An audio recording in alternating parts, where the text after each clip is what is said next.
Okay, and I think we were going to start off with the kind of what's at risk on the federal level first. Yeah, okay.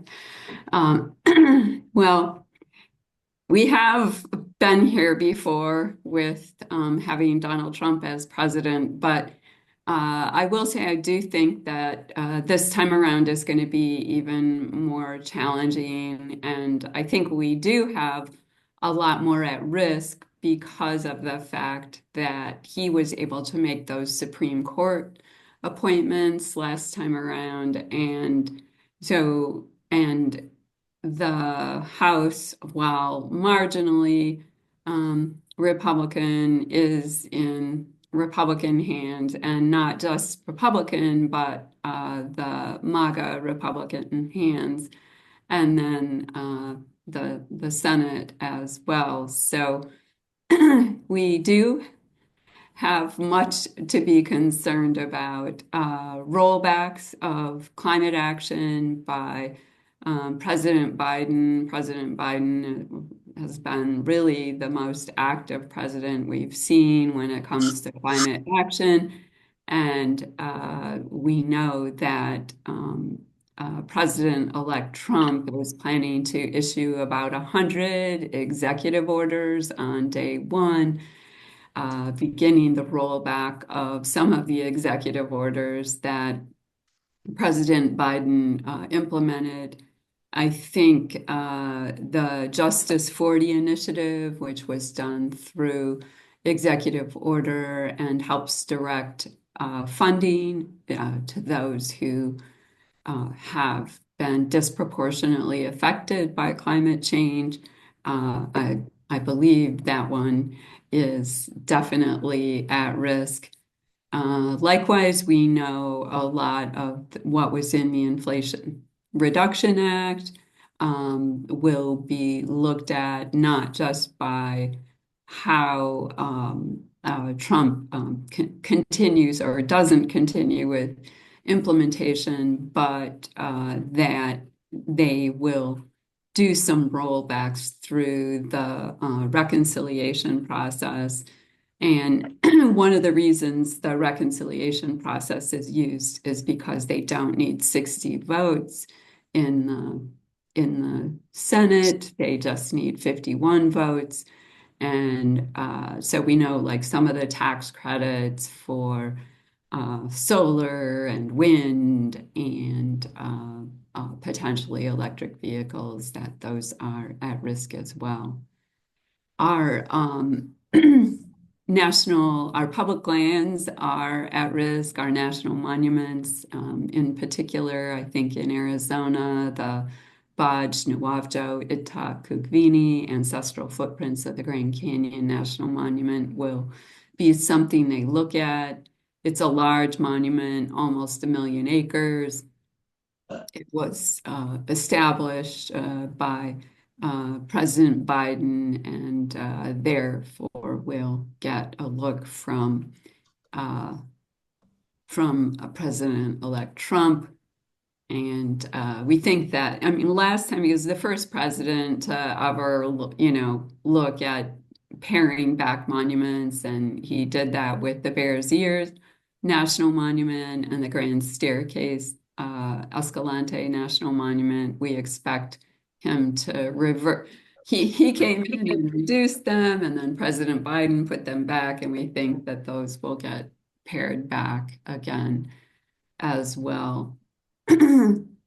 We're hopeful that we can, well, I won't get into the details of how we resist because that'll be the next part of it, but the nominations to, EPA, Department of Interior, and, the U.S. Department of Agriculture and the Office of Management and Budget, and the list goes on, it's just like, the worst lineup you almost that you could think of.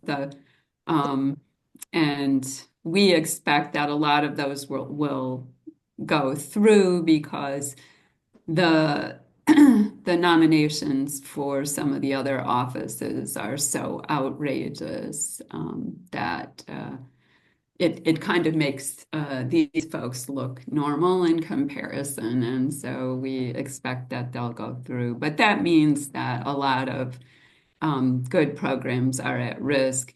EPA, and especially for us, Region 9 has done a lot of good over the last 4 years. We think we are going to see some rollbacks relative to Clean Air Act.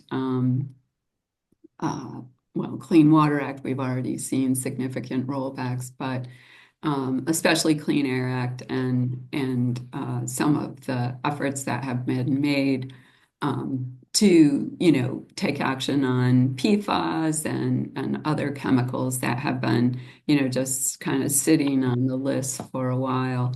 So, that's really something of concern. All the great work that President Biden and Deb Haaland have done to not heal, but begin to heal some of the wounds relative to how this country has treated Indigenous people, uh, issuing an apology, establishing the national monument for the um, boarding school, acknowledging all the lives that were lost, and really protecting a lot of lands, and in collaboration with tribes.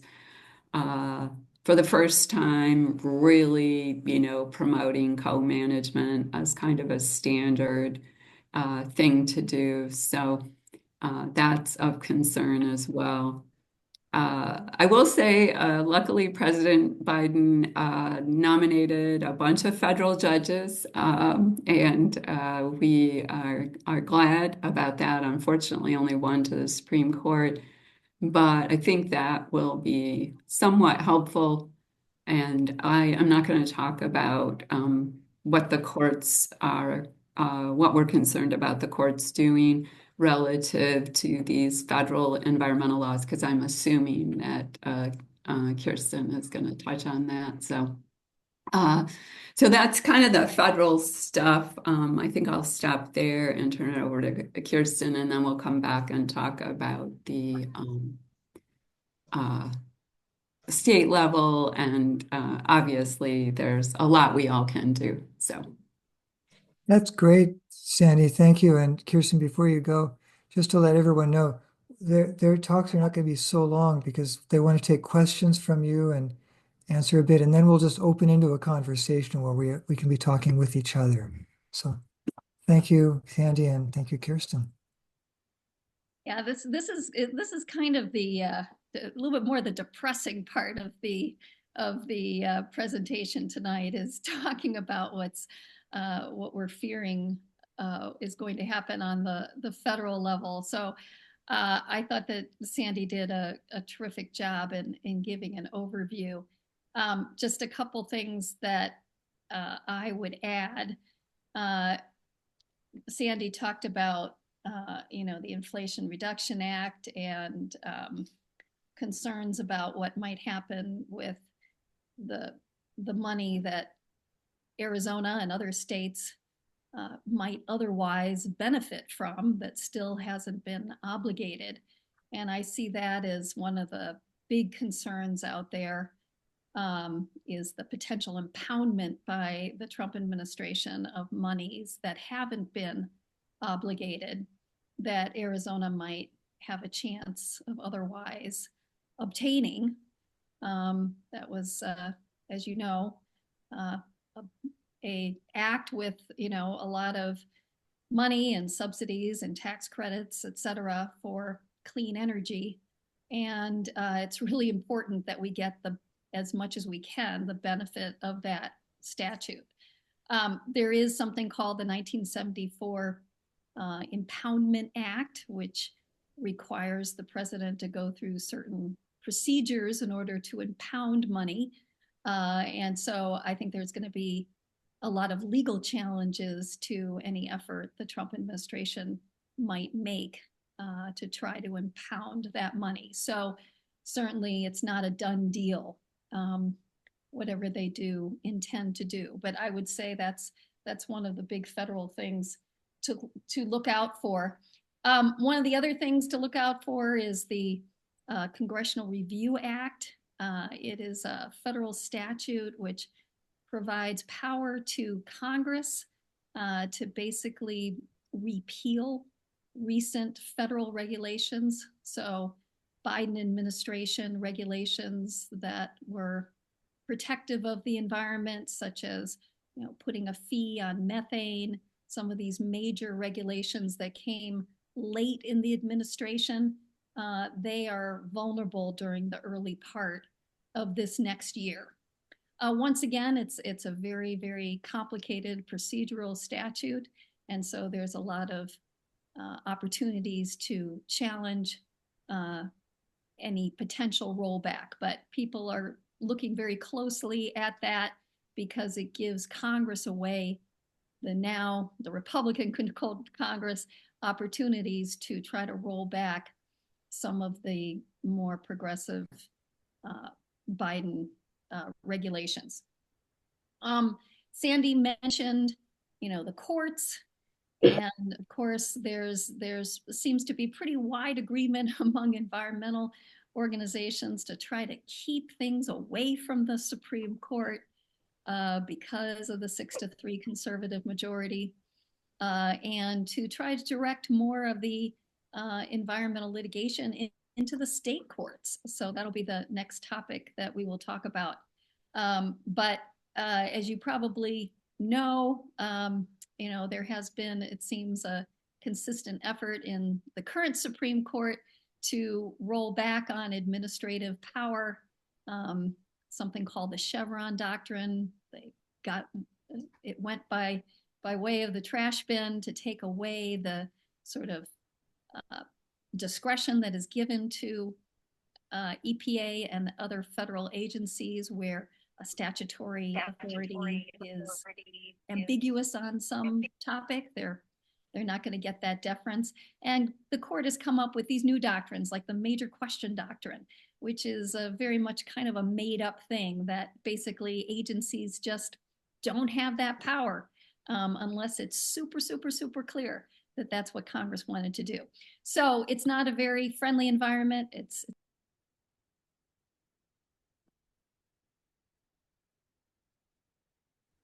Oh, you're muted. You're muted, Kirsten. I don't know how that happened. In any case, bottom line, keeping things away from the US Supreme Court. I would just add on the Supreme Court, they've already pared back the Clean Water Act and the Clean Air Act as well. And so again, a good reason to keep things away from them. In the good news category, just this week, they declined to hear two cases, one in Utah that had to do with a land grab, Utah trying to get its hands on public lands, and then one that the oil and gas companies had brought to block climate litigation. So anyway, a little bit of good news that they declined to hear that. Shall we jump into the state stuff now? Sounds like it's time. Okay. All right.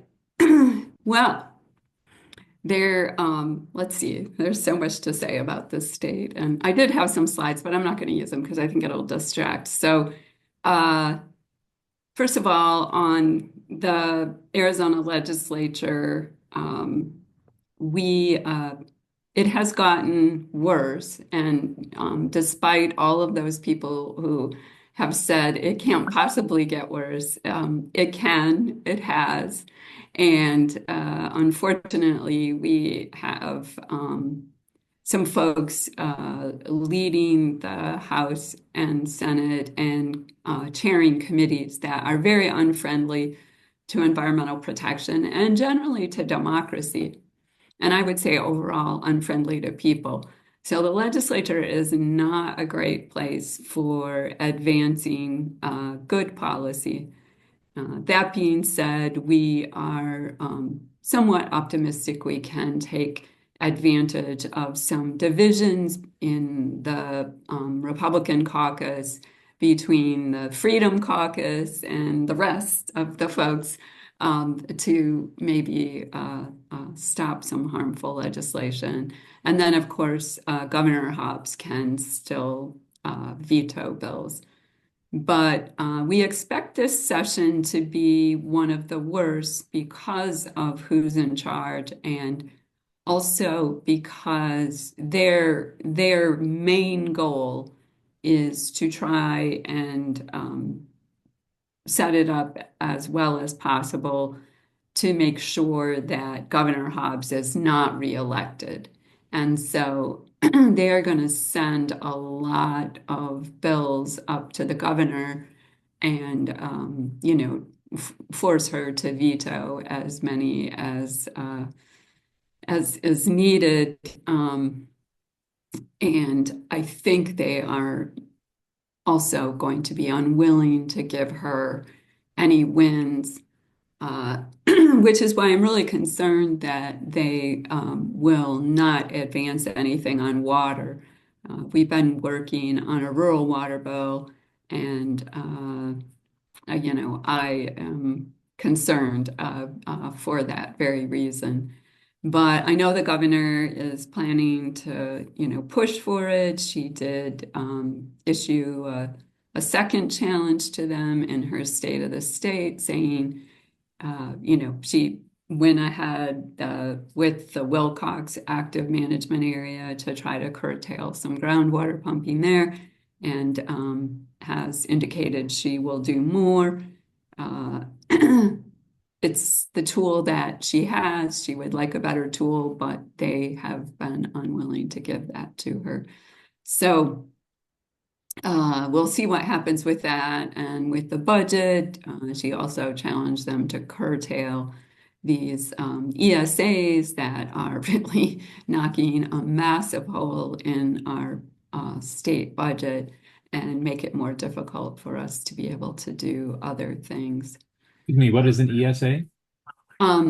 It's vouchers. I'm forgetting what the acronym, empowering. Yeah, Empower Students Act, some such. Yeah. But it's vouchers. Sorry, and I apologize for using unfamiliar acronym and not defining it. So yeah, it should be an interesting session, but I think it's going to be really challenging. We've seen a lot of anti-democracy measures, bills to make it more difficult to vote early, and get rid of emergency voting centers, and a lot of the same bills we've seen for the last few years. They've already introduced those. We've already seen some anti-clean energy bills, a bad wind measure, and some anti public lands measures, as well as some bad water bills. So they are cranking up for that. I know the Democrats are challenging them to hear some of their bills, and that would be nice because some of their bills are some really solid environmental bills. But I think it will be really tough. Likewise, it's going to be hard for the governors. I mean, she still doesn't have most of her agency directors confirmed by the Senate because of Senator Jake Hoffman.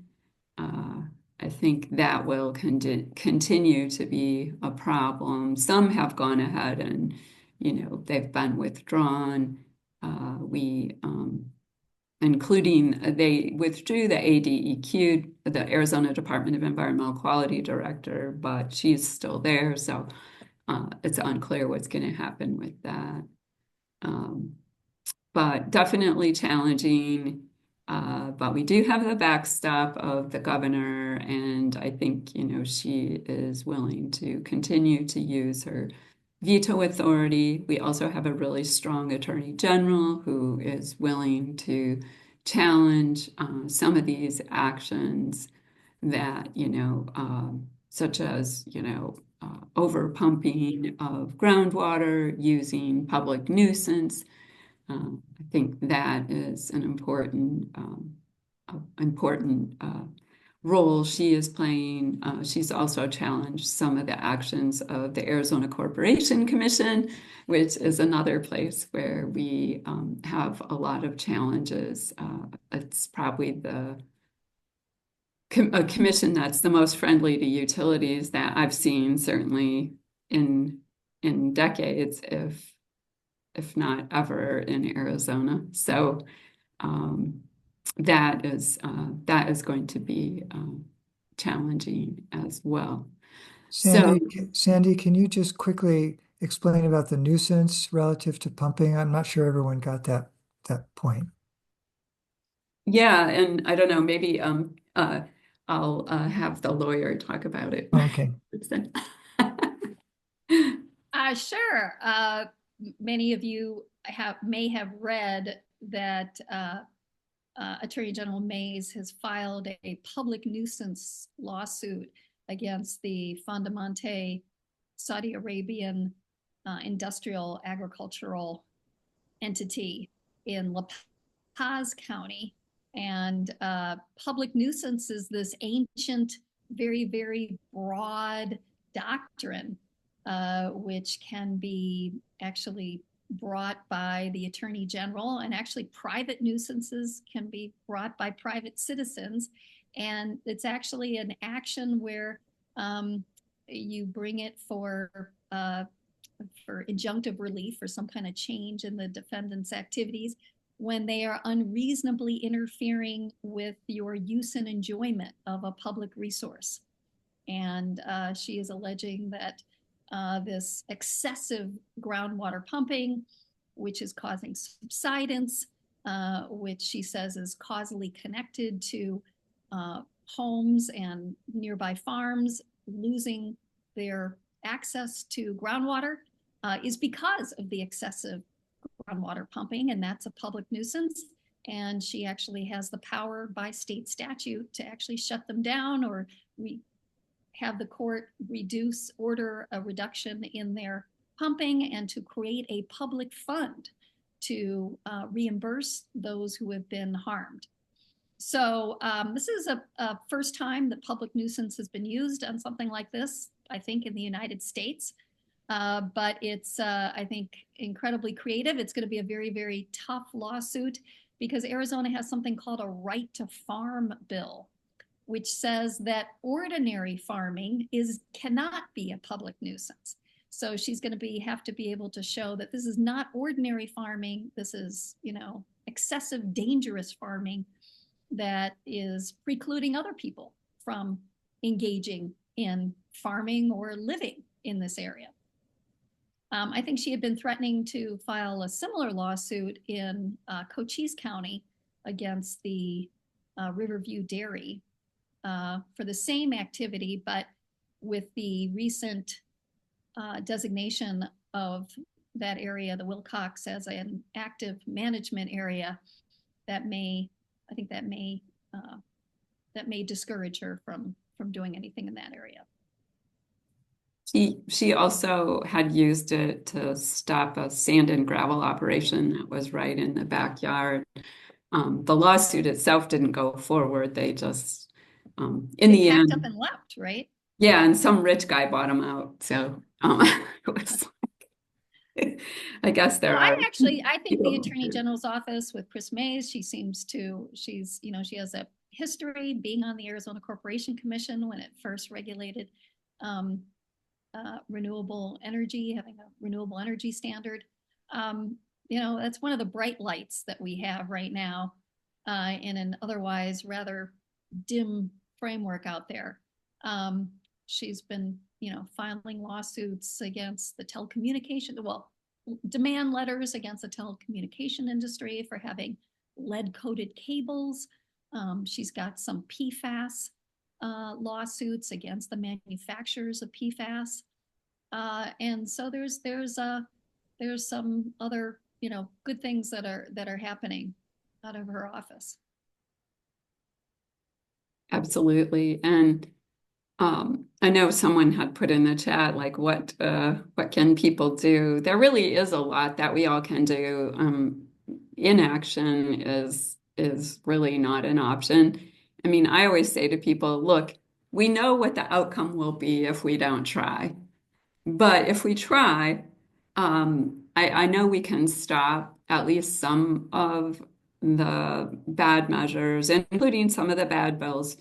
Last year, we were able to stop a lot of harmful legislation in the legislature itself, which is why the governor didn't have to veto quite as many bad bills as she has in the past. And so I think there's opportunities to do that.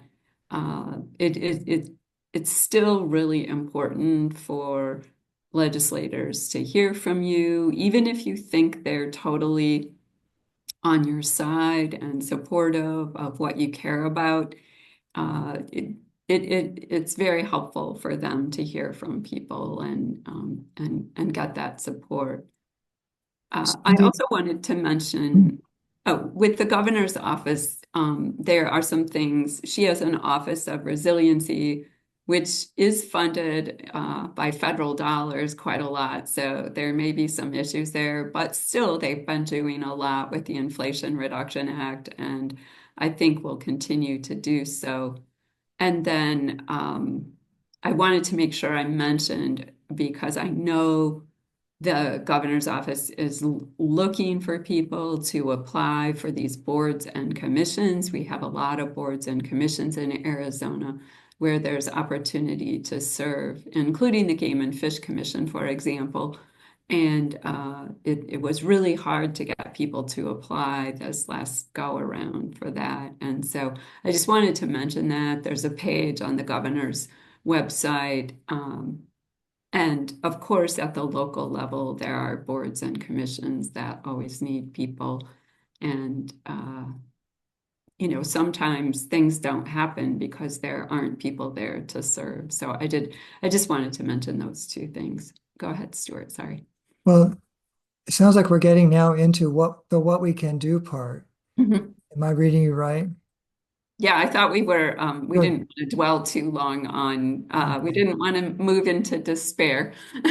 Well, great. So can you name which commissions, well, one, it would be interesting to know which commissions right now are needing folks, or can you communicate to us, probably through anyone you know in Sustainable Tucson, we can get in the newsletter, when a particular commission is looking for people to serve.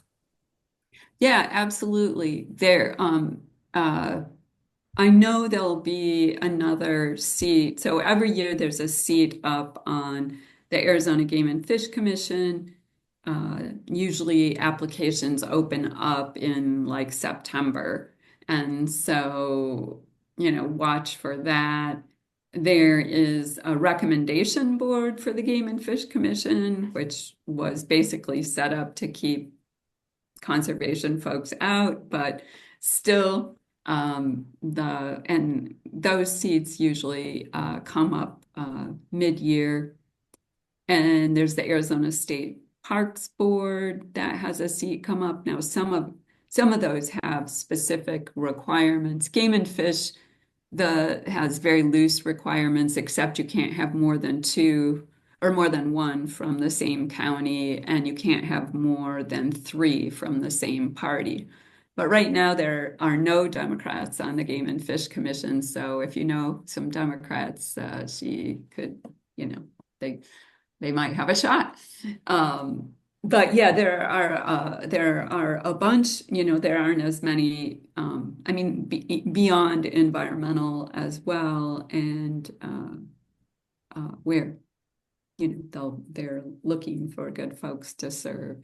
And I can send you the link too, in case people want to just take a look themselves. There's a oil and gas commission. I know they were looking for people for that as well. So. Great. I think Kirsten, you had something to add there. No, I was just going to say that what we haven't really covered, and I think all of you are probably, you know, more familiar probably than I am, is, the county entities, our city council, on the local level, this is where the action's going to be, is, really trying to push this stuff more on the, state where we can and local levels, and then, fighting against any efforts to try to preempt this. But this is where I think we have stronger pro-environmental majorities. And so, these are the places to probably expend some good effort, because they're going to be more amenable to good environmental policies. Dan Stormont just commented that there are some citizen advisory commissions in the city of Tucson with, well, we have many of them, and there are some open positions on the Commission on Climate, Energy, and Sustainability. And Dan serves on that. And I think if you have, Fatima might still be here. She might have a comment to make about that. Yes. Yeah, Don, you bit me to it. I was writing, but you're right. You type faster than me. I was writing that there's some seats available in that commission as well as in others. I'm happy to set you a list of the commissions that have seats available, Stuart, and maybe you can distribute to the group. We will do that. We will definitely distribute such things if you get them to us. Now, I'm wondering, are there any points of traction with the state that citizens can help you with? In other words, are there things that the state could do one way or the other? And boy, it would really be great to have some citizens speaking up for you or joining you at a meeting or doing something else.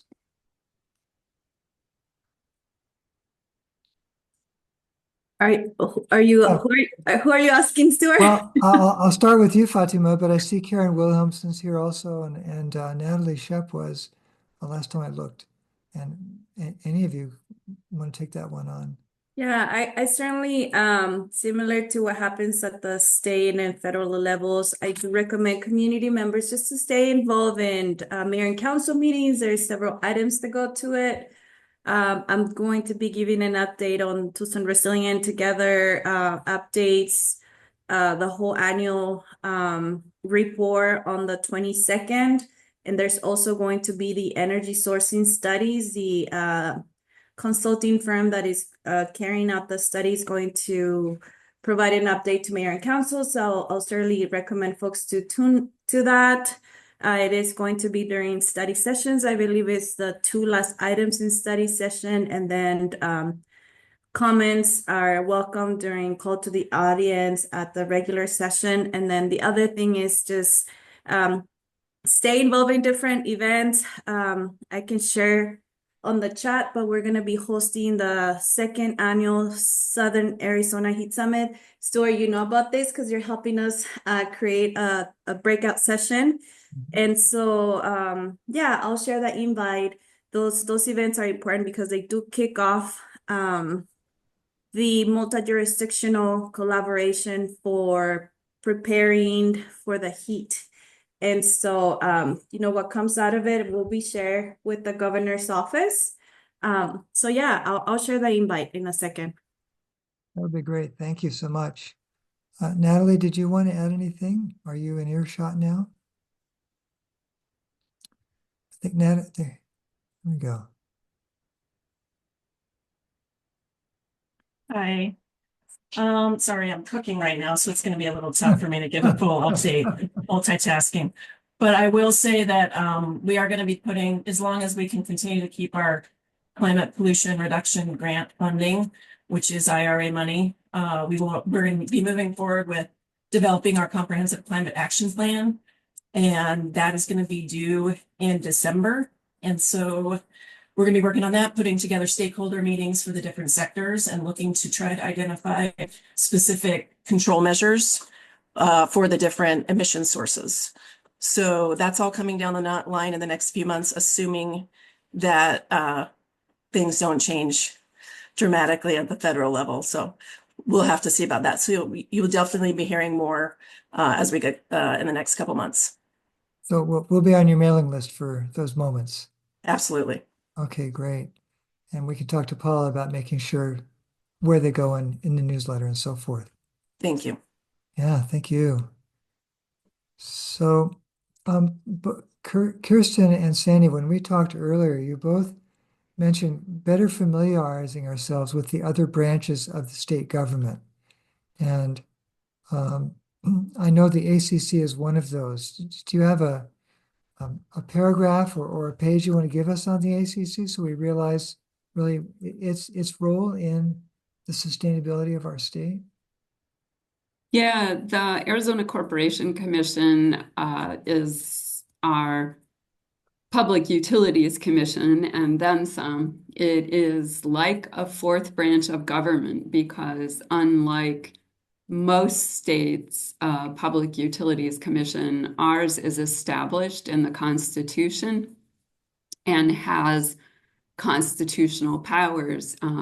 In fact, they have sole authority, what's called plenary authority, relative to rate making for utilities such as Tucson Electric Power. And they are elected, statewide, and there are 5 commissioners. All 5, for the first time in a while, are Republicans, and as I indicated earlier, is probably the most utility friendly commission I've seen in the time I've been working on these issues. The chair of the commission is now Kevin Thompson. Soon after he was elected to the Corporation Commission a couple years ago, he met with utility investors to assure them that the Corporation Commission would be regulating the utilities lightly and not interfering with their investments. So that's where the chair is coming from, and then it doesn't get too much better than that as we look at the new members. But yeah, it's unfortunate. I feel like one of the biggest challenges, and there have been several cycles where we've tried to elevate this office, but it's hard to get out the word about how important it is. They have a huge impact on your bills. They have a huge impact on how much renewable energy we have, a huge impact on, whether or not, coal plants will continue to run and more gas is added. And it's just really hard to uh, get that information out to people. I think the name, the Corporation Commission, is a little bit of a problem. People for whatever reason, associate corporations with Republicans, I think, and so they tend to vote that way. But it's definitely a challenging environment. That being said, you have a group of people there that are very prone to overstep, violate the open meeting law, do things that are contrary to law. So having a lot of watchdogs on the commission, people who will do public records requests, really, and just, show up and let them know that you're watching and that you care, I think is critically important if we're going to help turn things around there. So you're saying watchdogs on the commission, meaning not members who are watchdogs, but having citizens who attend the meetings to be as watchdogs. Yeah, the commission is supposed to be a watchdog. I mean, their job is to regulate monopolies, right? We need regulation of monopolies because there is no other way to hold them accountable. And yet, this commission thinks it's their job to help them make money. I'd like to share a couple of comments and then followed with a couple of questions. These have all come in from the chat. Bob Cook said the estimated costs from losses due to Superstorm Helene and now the Los Angeles wildfires is over $500 billion, which should provide strong economic arguments for hastening mitigation strategies. I'll put that into a question, Sandy or Kirsten. is this the kind of information that we can share with our state legislators? And just is there some awareness raising that could happen? Just pointing out what to us is obvious, but to them apparently has not yet crossed their minds. Well, Kirsten, I you've would been in the just state jump house. in and Yeah. say that, any, information, stories, good data that you can provide to legislators is always, generally very, very helpful to the legislators who want it, and can be super helpful. So the more you contextualize it and make it relevant to Arizona, relevant maybe to your own experience, and feed that to your legislators, that is super helpful. Or you turn it into an op-ed and talk about it. I think the wildfires going on in California is a real wake-up call, and we haven't had the kind of damages that they're seeing right now, but you could imagine that we could. And I think it's really important that people are sounding the alarm and talking about what we could be doing to prevent this before it could happen to us. So anything that, grabs people's attention and makes them think about what the impacts could be here in Arizona, I think is very valuable. Yeah, I think the more the economic data are specific to Arizona, the better. I mean, one of the issues that we've always had with climate change is people think it's too big, right? And so even the people who think it's a problem sometimes are like, well, what does it matter? It's a drop in the bucket what we do here in Arizona. And so I think making helping to connect the dots on, the economics of inaction is what we're talking about. It's very expensive, and it's just going to get more expensive. They did have a presentation today from the utilities on fire and on the grid, what the utilities are doing, one, to limit initiating fires, and then more mitigation efforts. And that was kind of interesting because This was in the legislature today? yeah, and it was one of those early meetings where they didn't have any bills on the agenda. And the utilities did talk about climate change. So interestingly enough, they were asked, but they did talk about it. And so I was kind of surprised. I thought they would. They didn't as much as, one of us would have, but when they were asked, they did respond and did talk about how difficult it is to, the uncertainty. Now, I will tell you, one of the reasons the utilities were doing that is they plan to run a bill to try to limit their liability relative to fires. So, because of what happened with PG&E in California. So, watch for that coming as well. But I think economic data is important. And even if you talk about, the economics of solar and the benefits it's providing for our communities, I think there are a few people that, across the aisle that are open to those arguments.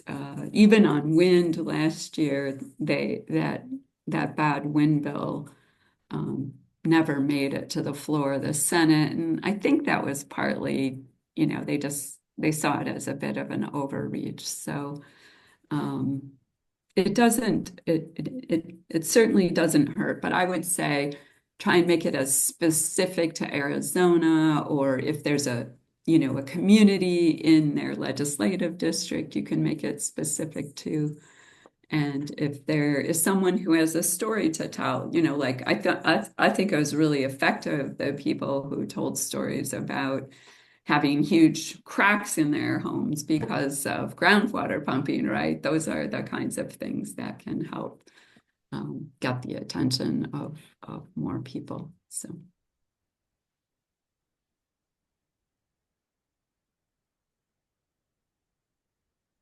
you're on mute. Thank you, Sandy. You're talking to a different part of the brain when you tell stories.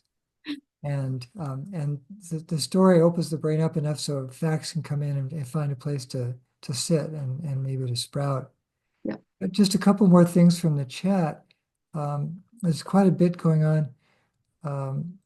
Kate Koss asked, how much damage will be done federally, not from the actions of legislature or presidential office, but from simple lack of enforcement of important laws? Is that one of our risks? Well, it's always a risk, and I think a significant one. I will say that there are ways for us to push for enforcement. Some of our best laws have citizen enforcement provisions where we can file a lawsuit, but of course, that gets back to the whole issue of not wanting to get uh, some of these issues up to the high court.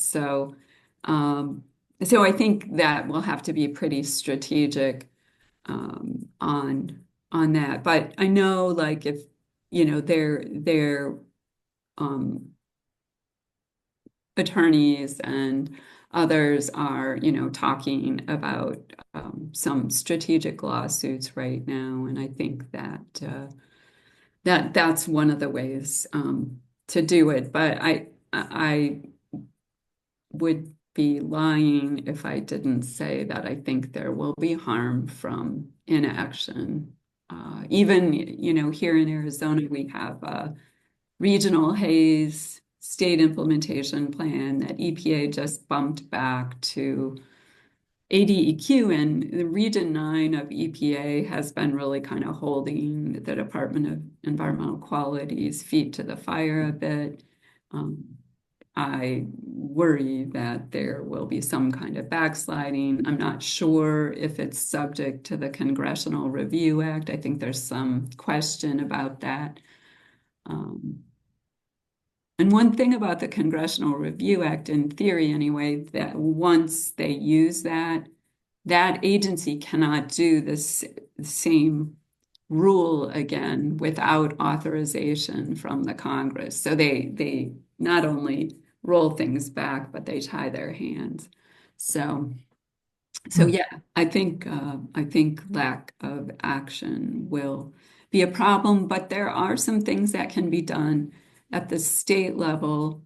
Uh, we need to hold the line, for a couple years. We might be able to move the U.S. House of Representatives in a better way to, kind of stop some things there. And then, let's just do as much as we can at the state and local level. I don't know oh yeah, Fatima is still on. I know Tucson has been doing tons of stuff on climate for a number of years and really being a leader. You've got Tucson schools now with climate plans, thanks to the Arizona Youth Climate Coalition. And so there's a lot that we can continue to do, even though we have um, uh, someone who, well, we'll just say a convicted felon that as coming in as president. Yeah. Well, thank you. And we're stacking up on questions and comments from the chat. So I'd like to, Stephen, one of yours has been waiting for a while, but I want to ask something that George Chavez put in. Is there any policy in particular that we can encourage the governor, the attorney general, the Pima County government, or the Tucson mayor and council to adopt that does not need legislative approval? In other words, sounds like, are there things that either at the state level that the executives can do, or at the local level our electeds could do that won't, that they can go ahead without state legislative approval. And this is mindful of state law and preemption limits. Kirsten, do you want to go? I've been talking for a bit, so you want to go? I'm happy to. Well, I mean, the answer is yes. I mean, I'm not thinking of something right off the top of my head, but you know, as long as you're within the power that, you know, the city council has right now, or the Pima County Board of Supervisors has, those things do not necessarily need to go through the legislature.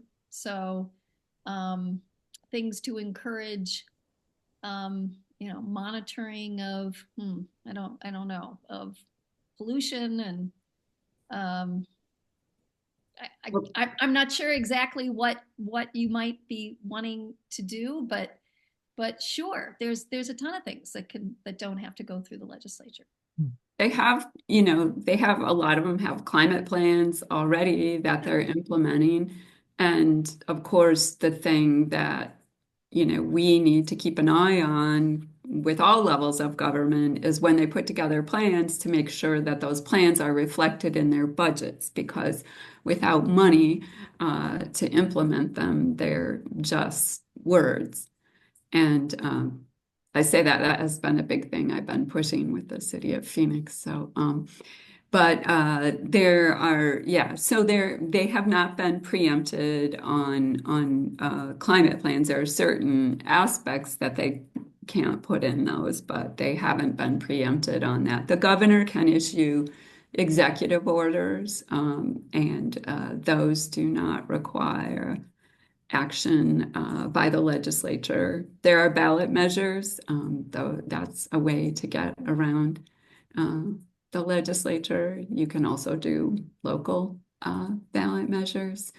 And, you know, I mean, to me, probably the biggest challenge that local government usually has relative to implementing and doing things that are more aggressive is funding, which is why, again, the Inflation Reduction Act was so nice, is because it actually got money into some of these programs. Like I know in Phoenix, they would not have otherwise been able to invest in trees, which we hadn't done in a very long time. And so there are some things that can be done relative to water.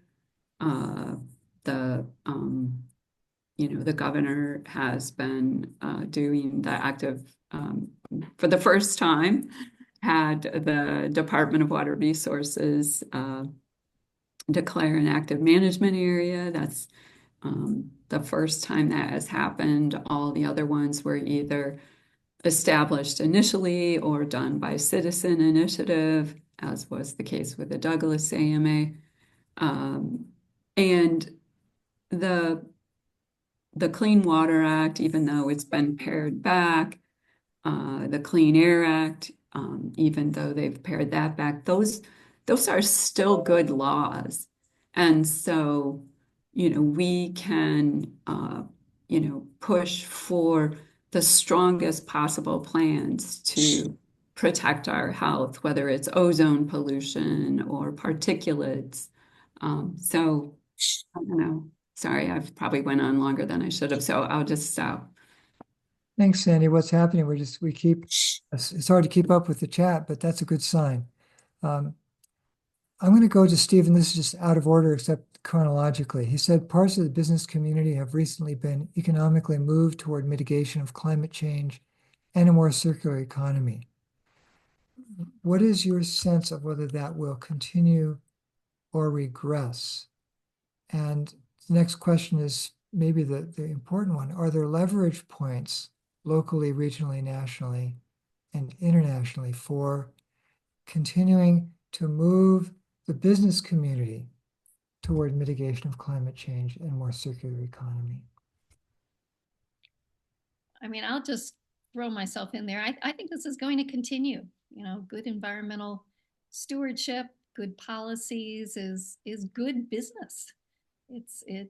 It's good for the image of the company. They save money on energy. They they save money on water.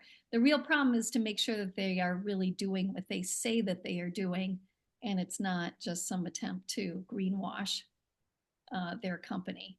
So making sure that they have actual clear goals, pushing them to adopt clear goals, and then demanding that they are accountable and are actually doing it, I think is a very effective strategy right now. And I think the more we see retrenchment by government, the more important it's going to be for citizens to be pressuring industry directly. And a lot of them will be hiring things like third-party compliance officers because they want to be able, some of them at least, especially the larger ones, will want to be able to show that they are actually good environmental stewards. So certainly that's not across the board. It's really the most public of some of these corporations. So I think it's a important angle, but make sure that they're not getting away with something. Thank you, Kirsten. I think each question could probably take twice the time we're giving it. Let's try now, though.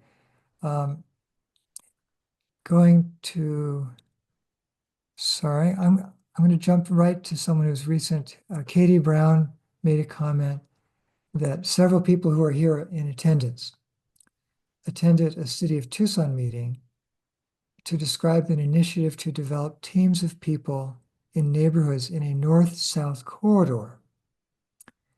And they would work on climate mitigation and safety. She says, I think it helps to build a model that other areas might copy. The city has money to do this, but not a solid plan yet. My postscript on that is that Kevin Dahl has asked us to keep staff and city electeds mindful that we really want to see these things happen. Because it's very easy to get distracted when you're in decision-making situation. There's always more things to do than can be done. We don't want to get pulled off course from the climate action plan. Katie, do you want to elaborate further? It was my first meeting there, but it's something I think that I would like to support. I know that it's only part of the city, it's not the full city, but you could tell that the city of Tucson doesn't quite have a solid plan of how they're going to carry it out. They would like our support, they would like our buy-in, and anything that we can do to support teams of people or encourage neighborhoods to actually get involved and maybe even give them ideas on what their neighborhoods could do, right?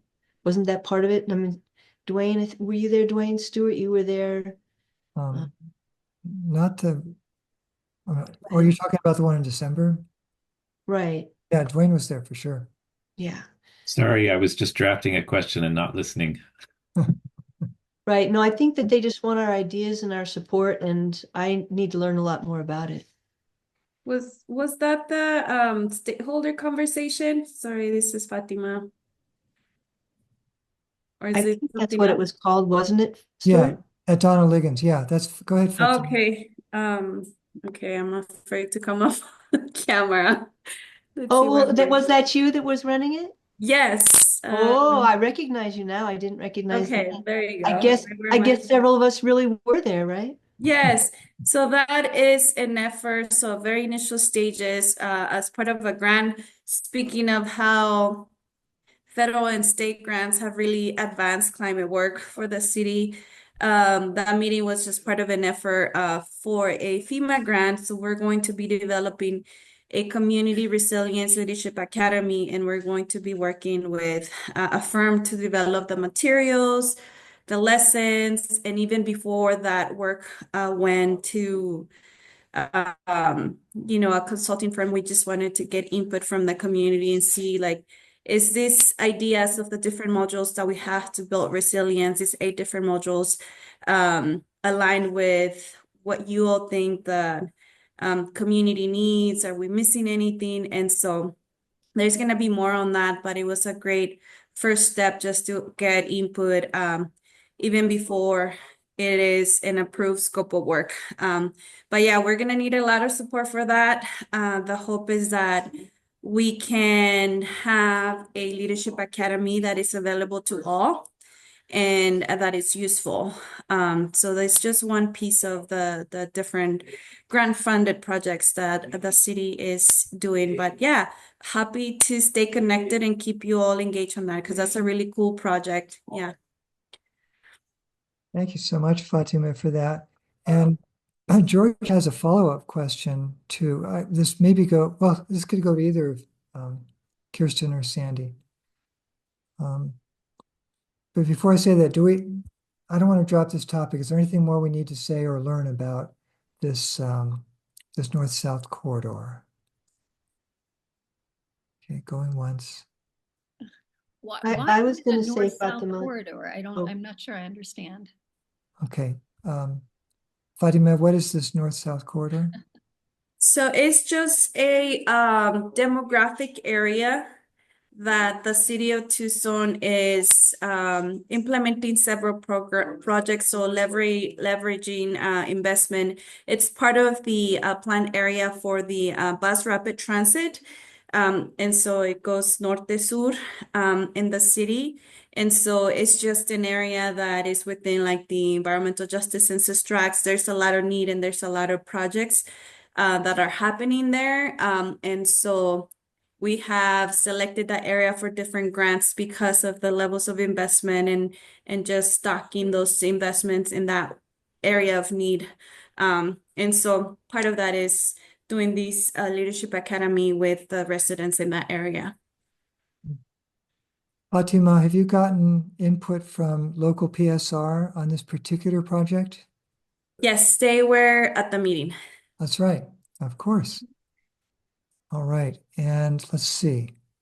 Katie, one more thing? One last thing, Fatima, I've been thinking about the model that they did with the CERT teams, community emergency response teams, where they actually worked with Pima College, and so that the groups were trained and got like a credit at the college or something. It felt very official, and people bought in pretty well. So something like that for the Leadership Academy might be useful. That's right. That was mentioned at the event, and we are looking at that. It would be a good idea, yeah. Thank you. We're grateful for all the work you're doing and keep calling on us. George asks, are there particular Republicans in the Senate, House, and state legislature? Wait a minute. I guess, well, let's just take it at the state legislature. Who are, let's say, the most, he said the weakest links. I'd like to trade that to the strongest links. Who are the people who might be strongest, who could hear the logic of sustainability and stop the bad bills? Yes, well, it has gotten a lot more challenging relative to, last session. If the Democrats stuck together in either the House or Senate, it just required one Republican to stop something from moving forward, and that did happen on a number of bills. With 3327 and 1713, now we're talking at least a couple. So it does make it a little bit more challenging. I think it's too soon to say exactly which Republicans. I mean, I know which Republicans it isn't. I know the ones that absolutely are not going to be willing to chat, but there's still like a few new people and some people who were in the legislature previously and have come back, and have they come back, worse or the same or better. I mean, some people I know are worse, like Mark Fincham. He was bad before. He's back, and he's just like one of the worst legislators. That being said, I think Senator Shope on some issues has been willing uh, to, he seems to be somewhat friendly on some of the electric vehicle issues because of some businesses in his district.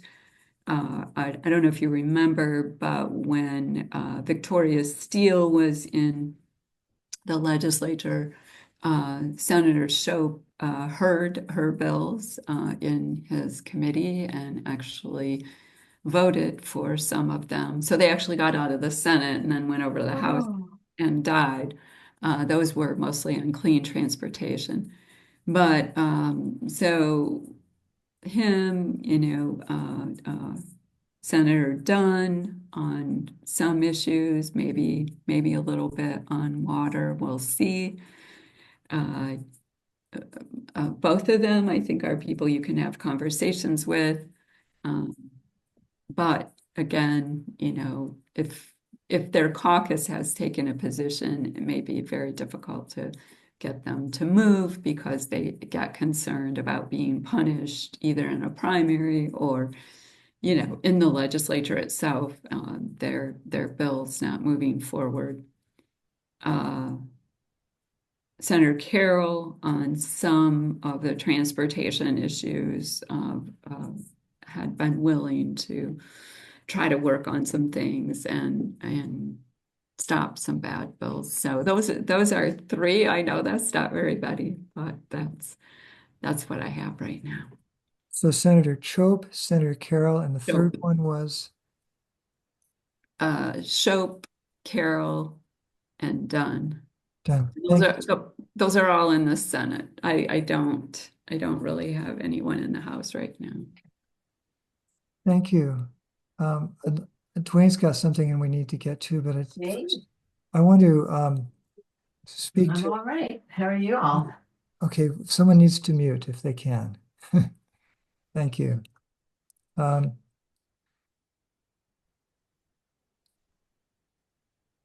moment of pause.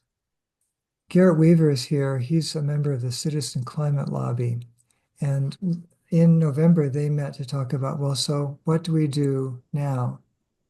And they decided that amping up the education effort was going to be important. And that's a very broad statement. Education is good for so many things.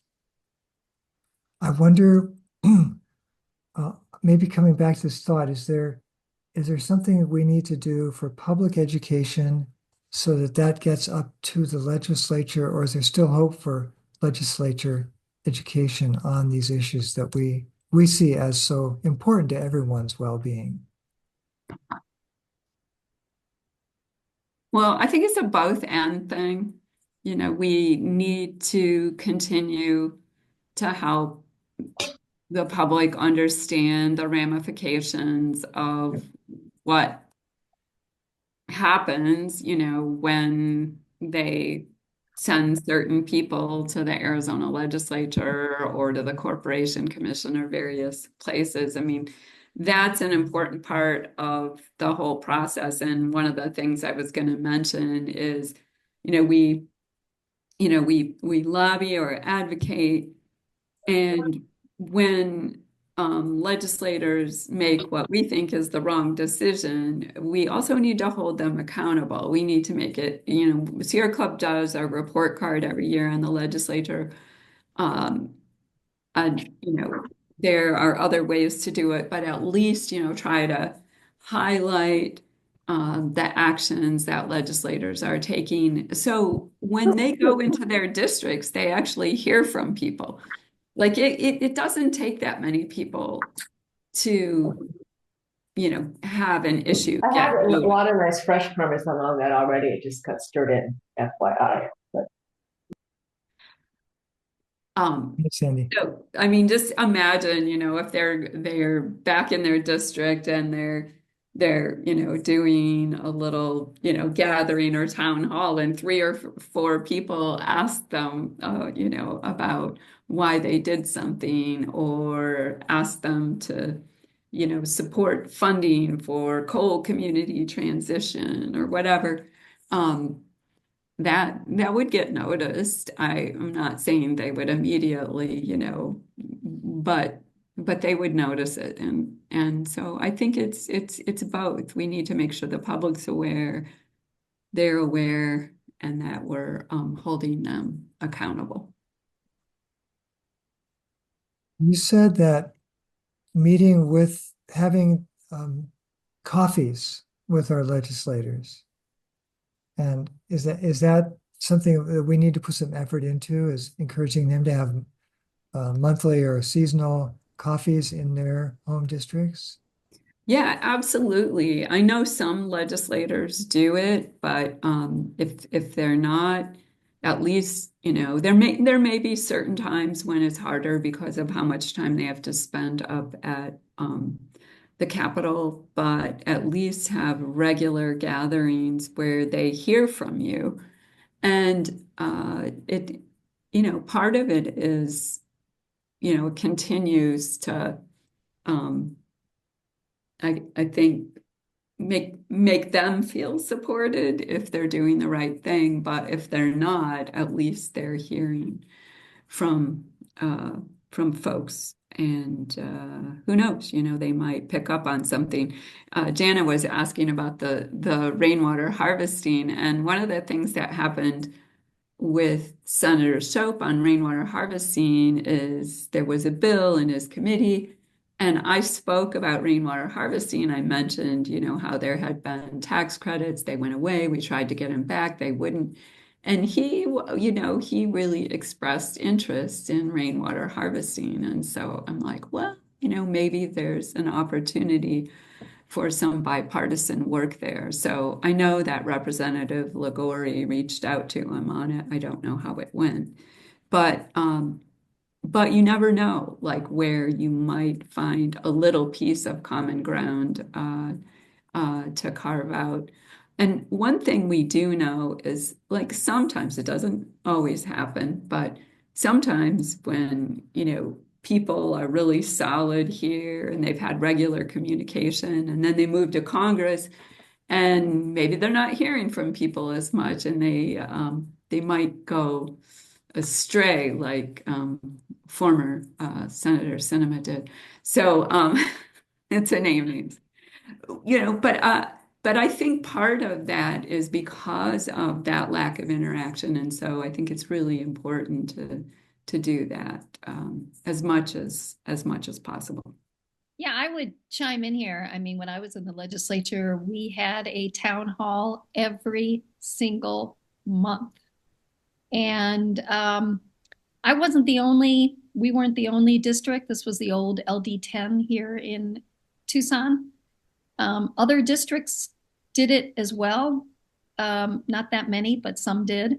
It seems like it's kind of fallen off. And I really think there should be some citizen pressure that legislators should do that. It should just be an expected part of the job. We did that when actually, it was a bipartisan division between the two legislators. I was serving with a Republican from the same district in the House.